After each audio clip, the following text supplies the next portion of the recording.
தமிழகத்தில் சட்டமன்ற தேர்தல் ஏப்ரல் 23ஆம் தேதி நடைபெறுகிற நிலையில், சட்டமன்ற தேர்தலில் 100% வாக்களிக்க வேண்டும், என் வாக்கு விற்பனைக்கு அல்ல, வாக்களிப்பதில் பெருமை கொள்வோம், வாக்களித்து ஜனநாயகத்தை காப்போம் என்பதை வலியுறுத்தி தமிழகம் முழுவதும் தேர்தல் ஆணையம் சார்பில் விழிப்புணர்வு ஏற்படுத்தப்பட்டு வருகின்றன.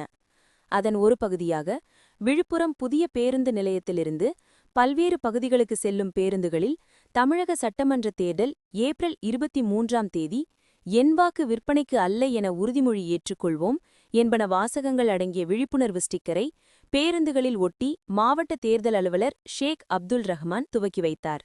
அதனைத் தொடர்ந்து வீடுகளில் பயன்படுத்தப்படும் சிலிண்டர்களில் என் வாக்கு விற்பனைக்கு அல்ல, 100% வாக்களிப்பதில் பெருமை கொள்வோம், வாக்களித்து ஜனநாயகத்தை காப்போம் என வாசகங்கள் கொண்ட விழிப்புணர்வு ஸ்டிக்கரினை ஒட்டி துவங்கி வைத்தார். செய்திகளை உடனுக்குடன் தெரிந்து கொள்ள லைக் பண்ணுங்க, ஷேர் பண்ணுங்க, சப்ஸ்கிரைப் பண்ணுங்க, மறக்காம கமெண்ட் பண்ணுங்க.